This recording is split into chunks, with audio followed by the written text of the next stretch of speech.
Sometimes fate arrives disguised as an unwanted inheritance. The dust was rising in thick clouds as Thomas McCarty stepped out of the wagon before what was left of his uncle's property. The barn tilted dangerously to one side, its planks parched by the Arizona desert sun, groaning in the warm September wind. 32 years of hard living on the cattle trails had not prepared Thomas for that moment. I hoped to find at least one habitable house, maybe a few head of cattle. Instead, it inherited ruins and debts. The lawyer had been clear in reading the will. Aside from the barn that threatened to collapse and the 15 acres of barren land, there was only one animal, a blind horse named Sombra. Thomas walked slowly to the small corral at the back of the property, where the animal lay motionless under the thin shade of a dry oak tree. Sombra was a brown stallion that must have once been magnificent. His muscles were still drawing powerful lines under his dusty fur, but his eyes were two milky spheres, opaque as old marble. The horse raised its head when it sensed Thomas's presence, its nostrils dilating to catch the scent of the new owner. He showed no fear, just a quiet curiosity that Thomas found strange. During the first 3 days, Thomas considered selling the animal. A blind horse was not good for work, and feeding it would be another burden in an already difficult situation. But there was something about Sombra's posture, the way he moved his head following distant sounds, that piqued the new owner's curiosity.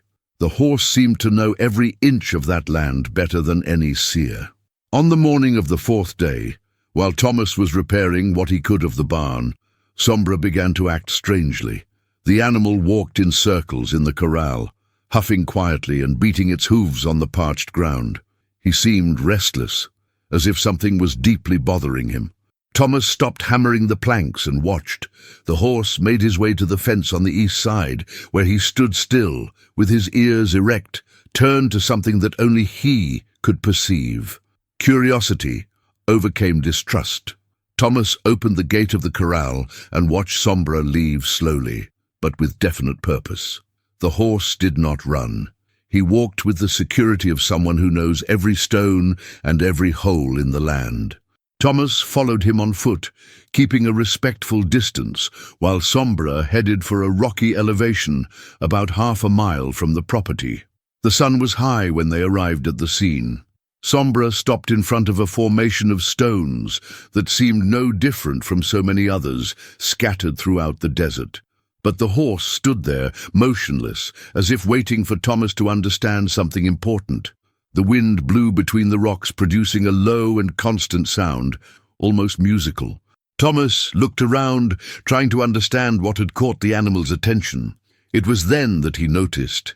Between the stones, partially covered by years of accumulation of sand and debris, was an opening. It was not a natural cave. The edges were very regular, and when Thomas bent down to examine further, he realized that someone had dug there. His hands trembled slightly as he removed the sand from the entrance. The opening was small, but enough for one person to pass through. Shadow remained outside while Thomas returned to the property to fetch a flashlight. His mind was buzzing with possibilities, but he forced himself to keep his cool. The desert was full of abandoned holes, most of them empty, like the promises of easy wealth that had led so many men to ruin. Still, there was something about Sombra's certainty in the way the horse had led him directly to that spot that made Thomas's heart beat faster. When he returned with the lantern and some tools, the horse was still in the same place, like a silent sentinel guarding a secret that only he knew. Thomas lit the lantern and prepared to find out what Sombra wanted to show him. The wind had ceased, and the desert plunged into a deep silence, as if the earth itself held its breath waiting for what was to come. The light from the flashlight flickered as Thomas bent down to enter the opening. The tunnel was deeper than he expected, dug into the rock with precision that revealed careful and planned work. The air was stale, laden with the smell of damp earth and something else he couldn't identify. His knees scraped against the uneven ground as he shuffled forward, following the yellowish beam of the flashlight that cut through the darkness in front of him. The tunnel widened after a few meters, allowing Thomas to partially stand up.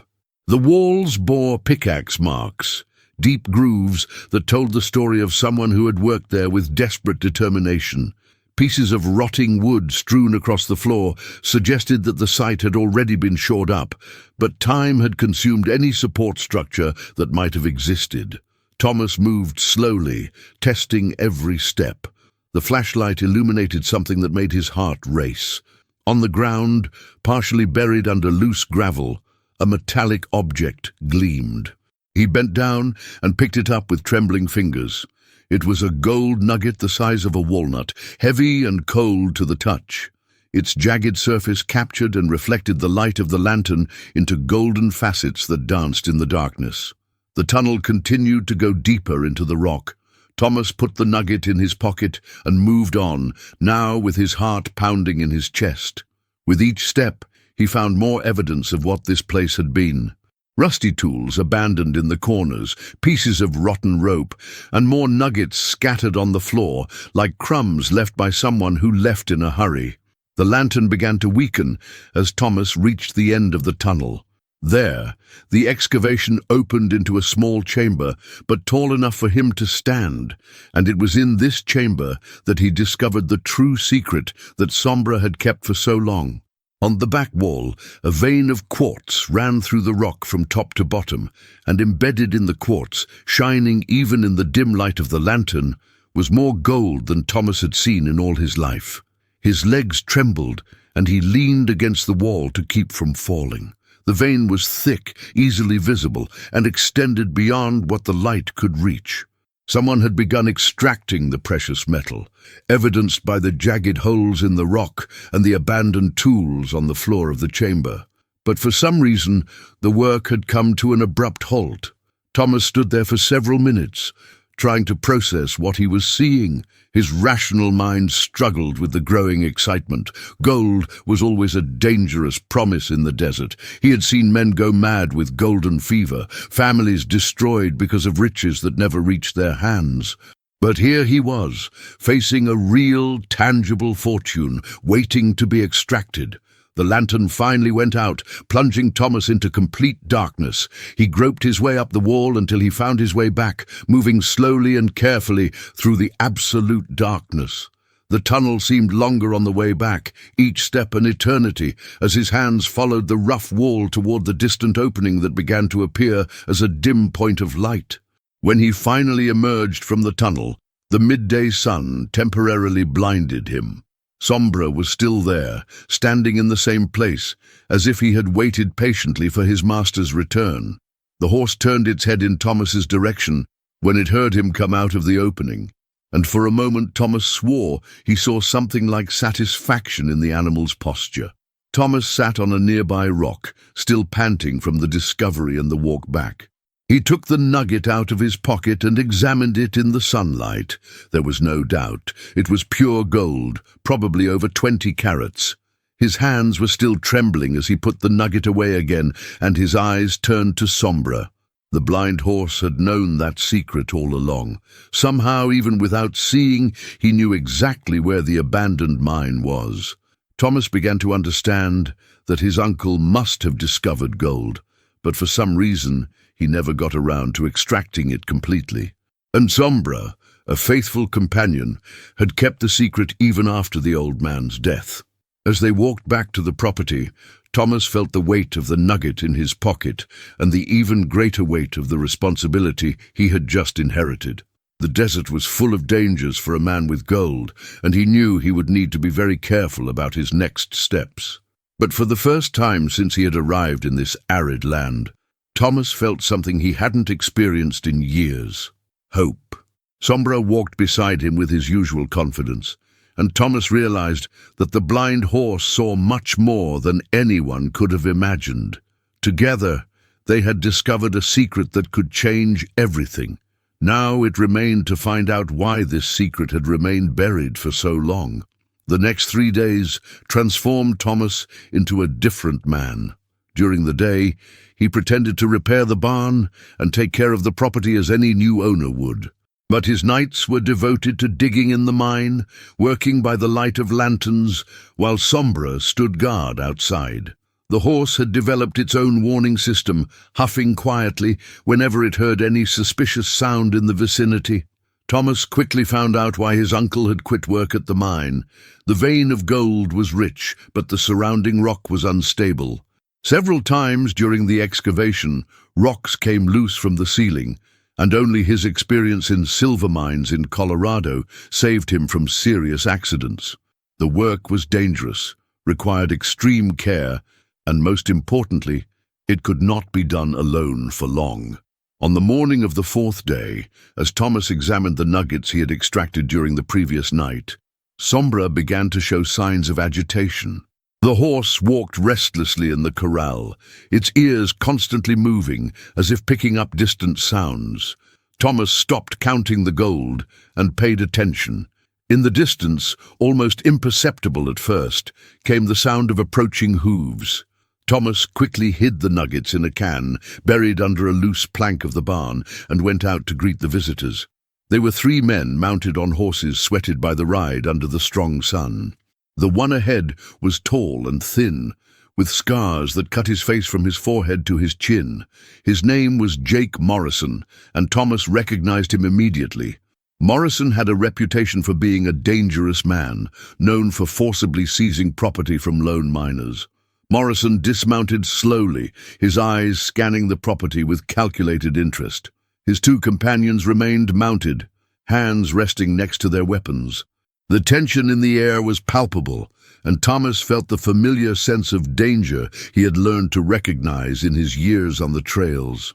The scarred man approached with a smile that didn't reach his eyes. He said he had heard about the death of old McCarty and had come to offer help to his nephew. His words sounded cordial, but Thomas sensed the menace behind every sentence. Morrison mentioned that the area was dangerous for a man alone, that accidents happened frequently there. As they talked, Thomas noticed that Morrison was carefully watching every detail of the property. His eyes lingered on the partially renovated barn, on the tools scattered around the courtyard, and especially on Sombra, who stood motionless in the corral, but with his ears upright, clearly aware of the tension in the environment. Morrison made an offer for the property. The value was ridiculously low, but he presented it as being generous, considering the state of the land and buildings. Thomas politely declined, saying that he intended to stay and work the land. Morrison's expression hardened for a moment before the fake smile returned to his face. The 3 men left after almost an hour, but Thomas knew they would return. Men like Morrison did not accept denials easily, especially when they suspected that there was something of value involved. Thomas spent the rest of the day watching the horizon and noticed that Sombra also seemed more alert than usual. That night, Thomas did not return to the mine. Instead, he remained awake in the barn, watching through the crack between the boards. His intuition was right. Around midnight, he saw 3 silhouettes sneaking around the property. Morrison and his men had returned to explore the site when they thought Thomas would be asleep. Thomas watched as the intruders searched the barn, examined the corral, and walked around the property looking for signs of mining activity. They spent nearly 2 hours investigating every corner, but found nothing to confirm their suspicions. The mine was far from the main house, and Thomas had been careful not to leave obvious traces of his nightly work. When the men finally left, Thomas realized that his situation had become much more complicated. Morrison clearly suspected that there was gold on the estate, probably based on rumors or information about his uncle. The man would not give up easily, and Thomas knew he would need to be even more cautious from then on. Sombra approached the corral fence as the intruders left, and Thomas went to the horse. He put his hand on the animal's neck and felt the tense muscles under his palm. Shadow had sensed the danger as much as he did, and Thomas began to understand that the blind horse was more than a companion. He was a true partner in protecting the secret they both shared. The next morning, Thomas made an important decision. He couldn't continue extracting gold on his own, especially with Morrison hanging around the estate. He needed help, but he also needed someone he could trust completely. As he watched Sombra graze calmly in the corral, Thomas realized that he might have already found the most reliable partner he could want. The desert held many secrets, but it also revealed the true character of men. Thomas was determined to protect his heritage, even if it meant facing dangerous men like Morrison. With Sombra by his side, he felt he had a chance to turn that apparent curse into a true blessing. The sandstorm arrived in the third week, bringing with it an opportunity that Thomas had not expected. The wind howled between the rocks, carrying thick clouds of dust that turned day into night. Morrison and his men did not show up during the 2 days that the storm swept through the desert, and Thomas took advantage of the natural cover to intensify work in the mine. Sombra seemed to predict the changes of the weather with impressive accuracy. On the morning the storm began, the horse refused to leave the barn, remaining restless until Thomas understood the warning. By the time the first winds began to blow, Thomas had already prepared, sealing all the openings in the barn and making sure they had enough supplies to wait out the storm. During the long hours of confinement, Thomas discovered something surprising about Sombra. The horse responded to whispered commands and seemed to understand much more than Thomas realized. When Thomas mentioned the word mine, Sombra directed his ears to the east. When he talked about Morrison, the animal showed signs of agitation. It was as if the horse was able to connect words with places and people. On the second day of the storm, Thomas made a disturbing discovery in the barn. Searching for tools in an old box, he found a diary hidden under some loose boards. It was his uncle's, and the last few pages revealed the truth about Morrison and the gold mine. His uncle had discovered the gold 3 years before he died, but Morrison had discovered the secret and started pressuring the old man to sell the property. The diary revealed that Morrison was not just an opportunist. He had connections to a group of men who controlled several mines in the region through intimidation and violence. His uncle had resisted the pressures, but he knew that his days were numbered. The last diary entry, dated a week before his death, mentioned that he had trained Sombra to protect the mine's secret, teaching the horse to recognize danger signs and to guide only trusted people to the site. Thomas then understood why Sombra had waited so long before revealing the location of the mine. The horse was assessing whether he was trustworthy by looking at his actions and his character. Only after being sure that Thomas did not pose a threat had Sombra decided to share the secret he had kept for so long. When the storm finally passed, Thomas knew he needed to act quickly.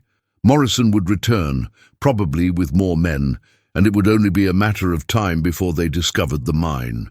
Thomas decided to mine as much gold as possible before that happened, even though he knew it would increase the risks of being discovered.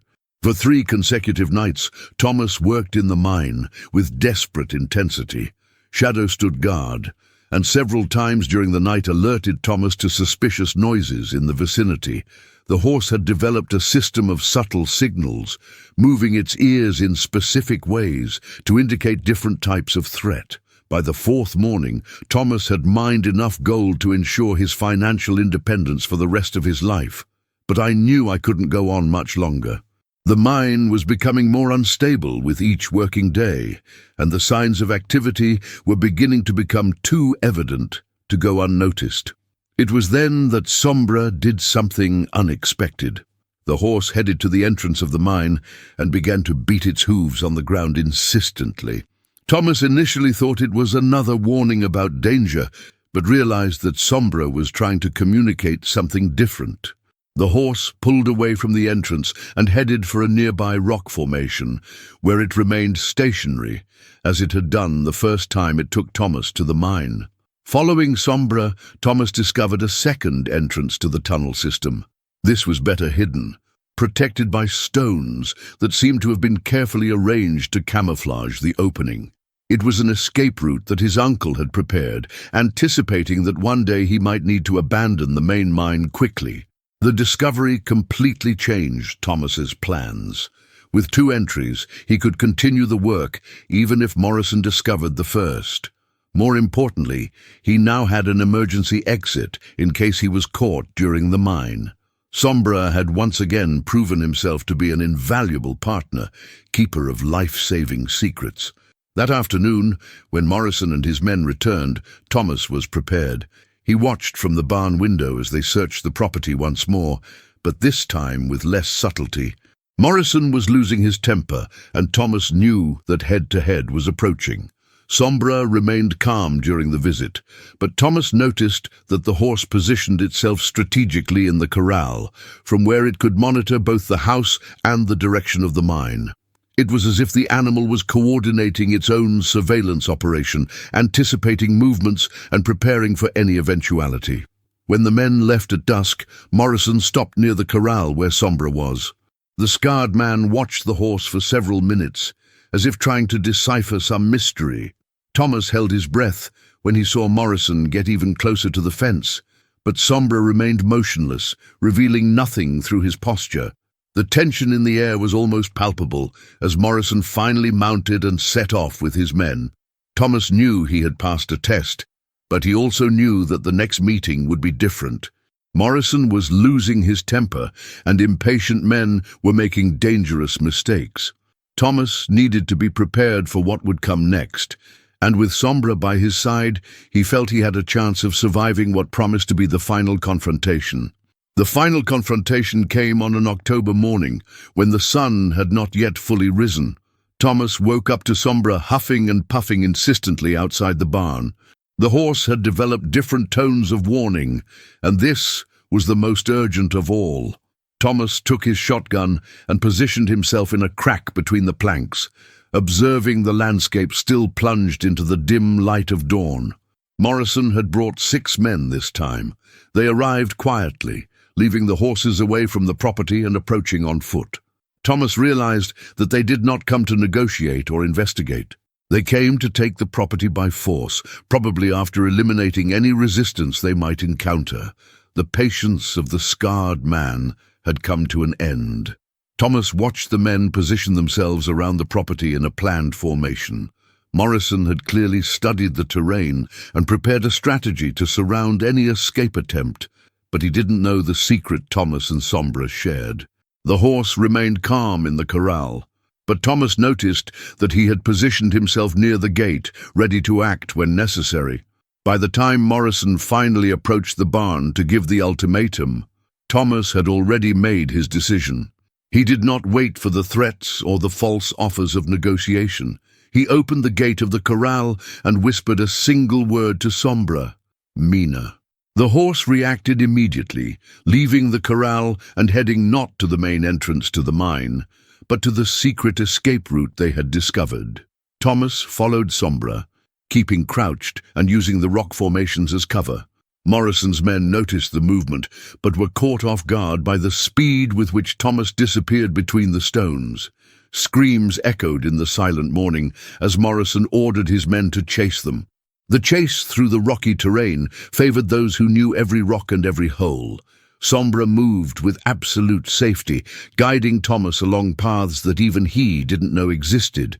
The horse had mentally mapped every inch of that land through years of quiet exploration, and now he used that knowledge to protect his partner.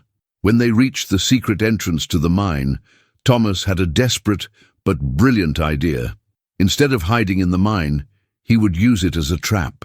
He took the dynamite that his uncle had left for rock dismantling and positioned it strategically at the main entrance. If Morrison and his men insisted on chasing them there, they would find a surprise they did not expect. Sombra seemed to understand the plan instinctively.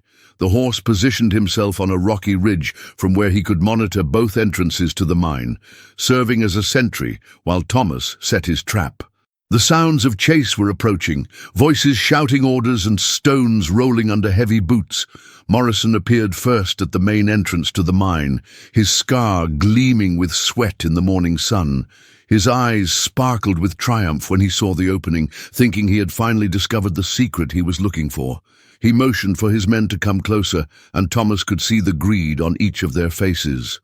What Morrison didn't know was that Thomas had left the mine through the secret entrance and was now positioned above them, in a position that gave him complete advantage. Sombra had guided Thomas through a path that put him exactly where he needed to be, to turn the tables on his pursuers. When Morrison and 3 of his men entered the main mine, Thomas lit the fuse of dynamite. The sound of the explosion echoed through the desert like thunder, sending birds flying from their nests and sending a cloud of dust and debris into the air. The main entrance collapsed completely, sealing Morrison and his men inside the mine forever. The 3 men who had stayed outside immediately fled, terrified by the explosion and the loss of their leader.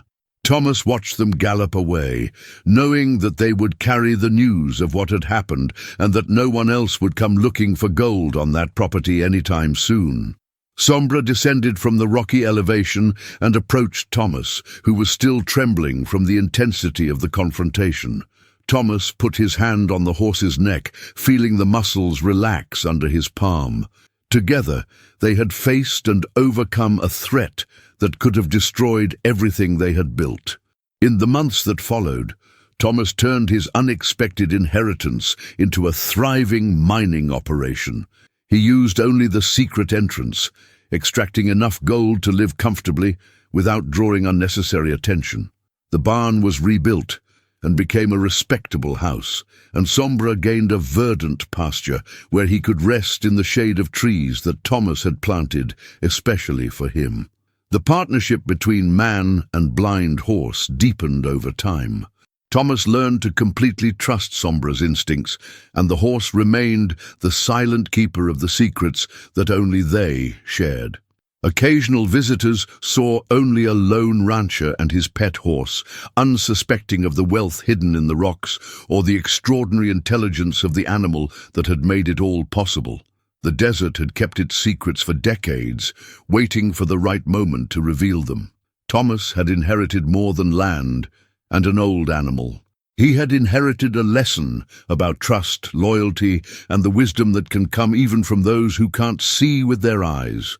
Sombra had shown him that sometimes the greatest treasures are not those that shine like gold, but those that touch the heart in ways that time can never erase. On hot Arizona afternoons, when work was done and peace descended on the property, Thomas would often sit in the shade next to Sombra, watching the sunset paint the desert with fiery colors. They were quiet moments, but charged with mutual understanding between 2 partners who had faced the dangers of the Wild West together and emerged victorious. The blind horse had seen what really mattered from the beginning and had waited patiently until he found someone worthy of sharing his wisdom. Thomas knew he had received a rare gift. Not just the gold hidden in the land, but the friendship of an extraordinary creature who had turned an unwanted inheritance into the greatest treasure of his life. If you enjoyed this heartwarming Wild West story about Thomas and Sombra, subscribe to the channel so you don't miss out on any of our epic cowboy adventures, desert mysteries, and hidden treasures that we bring you every week.